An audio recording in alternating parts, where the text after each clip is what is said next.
de volta para o segundo bloco do nosso programa. Estou aqui com o vereador Matheus Paiva, estou aqui também com o Gilson, o nome dele é Consati, presidente da UVB, do União dos Vereadores do Brasil. Eu quero voltar aqui com o Matheus, porque a gente estava falando justamente dessa liberdade dos vereadores, dessa coisa de respeitar os poderes.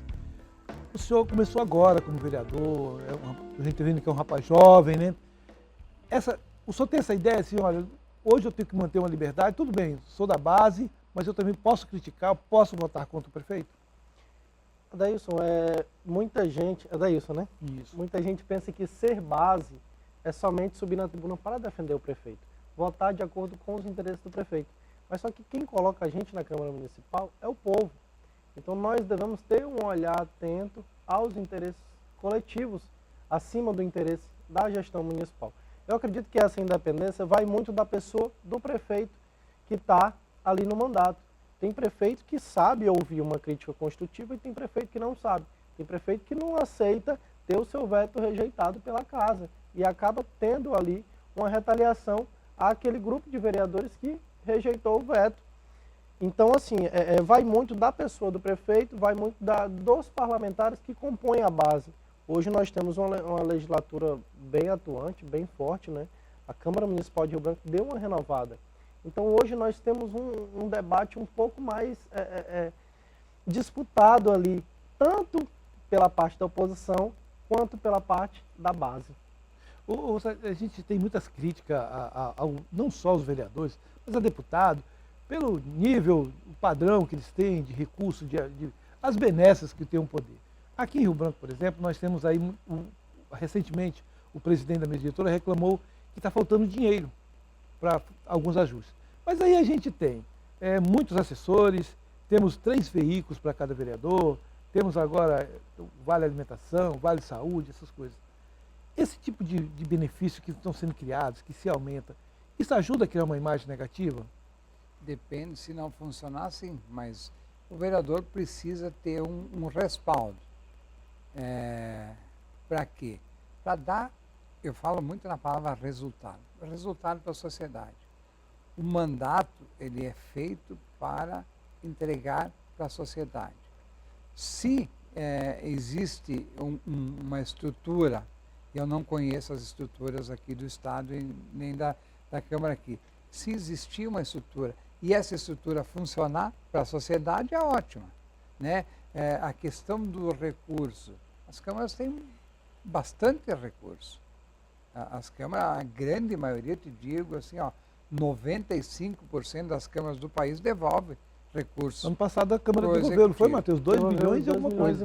Então, 2 milhões. Isso. A minha Câmara, que tem um orçamento de 2 milhões e 200 mil, nós abrimos mão de R$1 milhão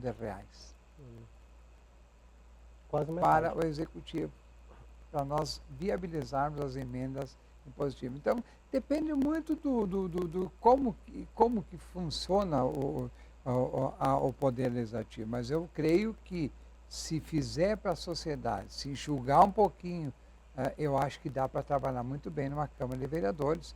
E como eu disse, a maioria das câmaras devolve. Ou nem pega o percentual que tem, percentual legal, aqui deve ser 6%, creio que é 6% do orçamento livre do município, então tem muito recurso. Então teria que ver como é que funciona, mas assim, a grande maioria devolve. Então, o que nós precisamos é dar condição, porque tem muitos presidentes de câmara, das câmaras menores, por exemplo, devolvem o recurso, mas não dão condição do vereador trabalhar.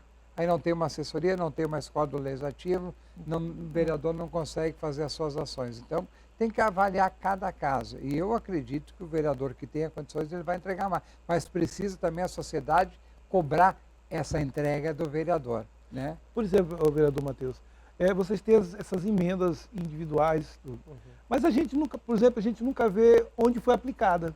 Você sabe que lá pela Câmara e tudo, mas que resultado teve aquelas emendas, e algumas são impositivas, né, para a população? Eu creio que esse ano ainda não foram indicados, mas não foram aplicadas ainda as emendas. As nossas emendas, elas são indicadas lá na LOA, né, no final do ano, lá em novembro.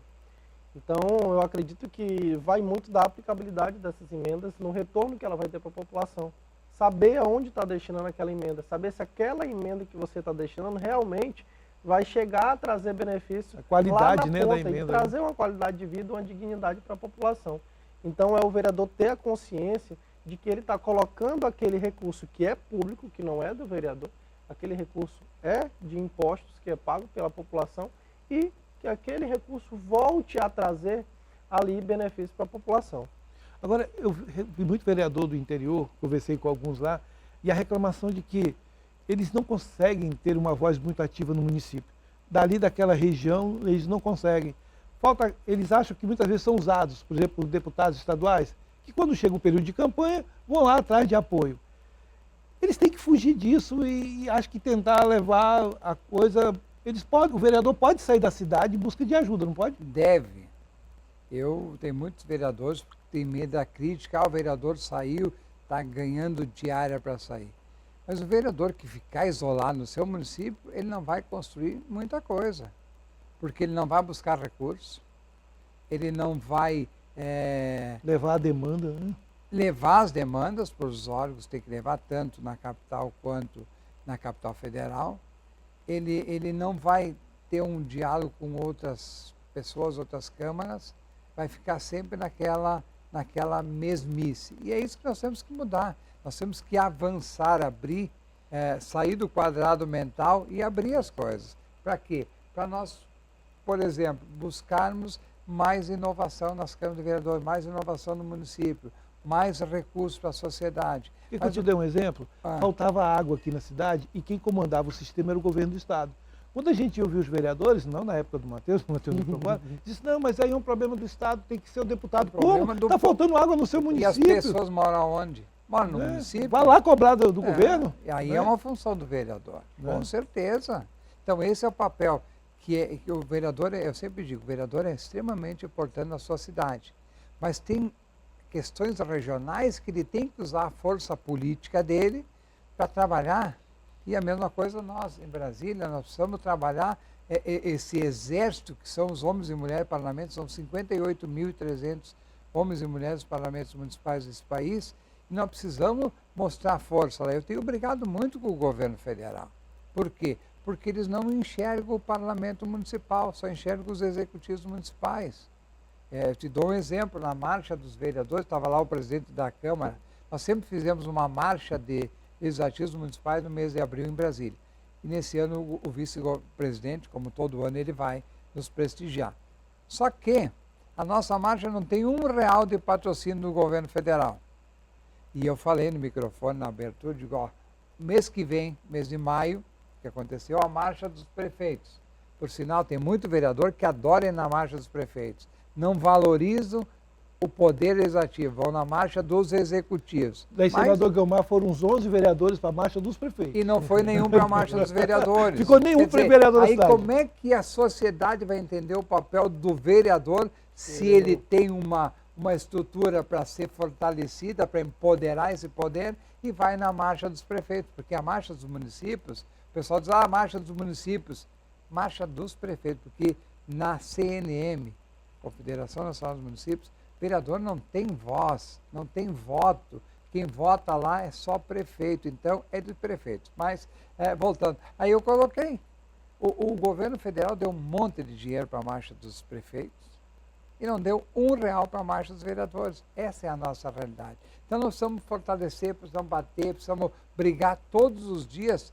Não é questão do dinheiro, é questão da forma, ó. Eu só te enxergo tu prefeito, eu não te enxergo tu vereador. Por que isso? Eu enxergo o poder executivo, eu não enxergo o poder legislativo? O que está errado? Quem é que faz a política próxima da sociedade? É o vereador. O parlamento é plural. Aqui, ó, um prefeito, um governador, o executivo tem um X número de votos. Por exemplo, o governador aqui hoje ele falou que se elegeu no primeiro turno com 56% dos votos. Né? Em 2022. Sim, se elegeu com 56% dos votos, eu vi esse número. Os vereadores, a Assembleia Legislativa, tem os 100% dos votos representados no parlamento. Então, esse é o parlamento, que representa a todos. E muitas vezes esse parlamento é deixado de lado e os vereadores não se dão conta disso. E agora você falou dos deputados. Agora está começando a nossa safra. Eu sempre digo, a safra do vereador é agora. Agora, até outubro do ano que vem, nós vamos celebrar do aniversário, a sogra, o sogro, o tio, todo mundo vai aniversário, o deputado vai ligar para nós. Agora, né? Parabéns, dá um abraço na tua mãe, dá um abraço ao teu tio que está fazendo aniversário. Ele descobre tudo. Passou a eleição de novo. Por quê? Porque nós somos considerados cabos eleitorais de luxo dos deputados. E é isso que eu brigo também com os vereadores, porque a gente muitas vezes tu serve só para isso. Não, tem que ser para mais. Aí passa o período, tu vai no gabinete, muitas vezes o deputado nem te atende, manda uma assessoria. Vira genie, né? Quer dizer, então, ou nós fortalecemos esse poder, não só no discurso, mas na prática, com ações, ou nós vamos ficar sendo um poder que a UVB, por exemplo, tem 61 anos de fundação, e nós continuamos falando em fortalecer o poder legislativo. Por quê? Porque é uma luta diária que a gente tem que ter para quebrar muitas questões, principalmente essas questões em que os executivos, com o seu poder, eles abafam os legislativos por troca de favores, muitas vezes, e aí a sociedade fica se perguntando para que serve uma Câmara de Vereadores. O vereador, o senhor está há poucos meses lá na casa, já teve alguma frustração ou já viu que ali é o seu caminho mesmo? Olha, eu venho, né, de história política. Meu tio já teve vários mandatos de vereador. Quem é seu tio? Helder Paiva. E aí meu pai já foi candidato durante 5 eleições, mas meu pai não chegou a vencer a eleição, mas ele sempre teve votações expressivas na capital. E aí naquele momento, em 2024, me fizeram um convite para ser candidato, e aí prontamente eu aceitei. Por quê? Porque eu já vinha desde a infância caminhando ali e sentindo aquele calor da população em campanhas, tanto da minha família, do meu tio, de amigos candidatos. Então eu já tinha essa identidade com a política. Hoje eu gosto de ser político. Eu sou advogado, formado em Direito, prestei o exame da ordem, fui aprovado, mas preferi trilhar o caminho da política e não da advocacia. Às vezes muita gente me pergunta, Matheus, estou com uma dúvida aqui na advocacia e tal. Eu não atuei na advocacia, porque quando eu peguei a carteira do OAB, já estava inserido dentro da política e vivo esse mundo a vida inteira. Então pretendo trilhar e fazer um caminho próspero aí, ajudando as pessoas. Eu vi muito isso também, Nilson. Filhos, netos, muita gente indo para esse caminho. Aqui nós temos muitos exemplos aqui. Eu sempre digo, a política é uma cachaça. A primeira eleição que eu fiz na minha vida foi com 8 anos de idade. Né? A primeira eleição municipal, a estadual, eu fiz com 10 anos de idade. Né? E eu me elegi a primeira vez vereador em 1992. E aí eu tenho uma história parecida com ele, só que parecida, mas também um pouco diferente. Eu me formei em Direito, sou advogado, mas eu me programei para fazer a faculdade de Direito e me formar no último semestre de 92, para mim ser vereador, mas com o diploma de advogado. E foi o que aconteceu. Assumi dia 1º de janeiro como vereador, dia 23 de janeiro minha formatura como advogado. Então, mas eu queria ser vereador. Tanto que eu fechei o meu escritório de advocacia porque eu não sabia cobrar das pessoas, eu não conseguia nem pagar a luz, o telefone, as coisas do escritório. Eu digo, não, isso não é para mim. E tinha muitas ações, fazia muito trabalho, mas eu não sabia cobrar porque eu misturava com a política. E hoje eu descobri que não dá para misturar com a política a tua vida privada com a política. Tu tem que fazer para as pessoas, né?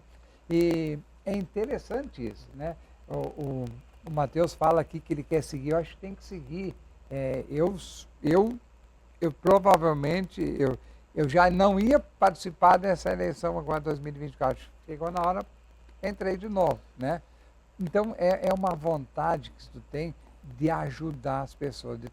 Na medida em que tu faz uma mudançazinha na vida das pessoas, para melhor, Valeu a pena, né? valeu a pena. Ô, Dilson, eu queria agradecer muito aqui, viu, a sua presença, nosso tempo infelizmente acabou, a gente podia conversar ainda mais. Obrigado também, vereador Matheus Paiva.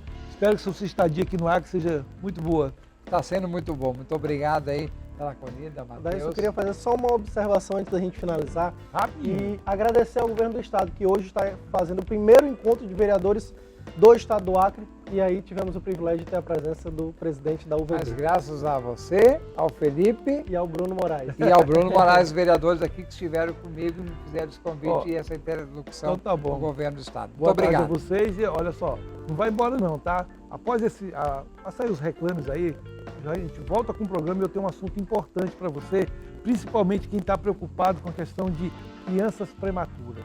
A gente vai receber uma nutricionista aqui no programa, a Janilda Moraes, e ela vem explicar os cuidados que devemos ter nesse período. Já já eu volto.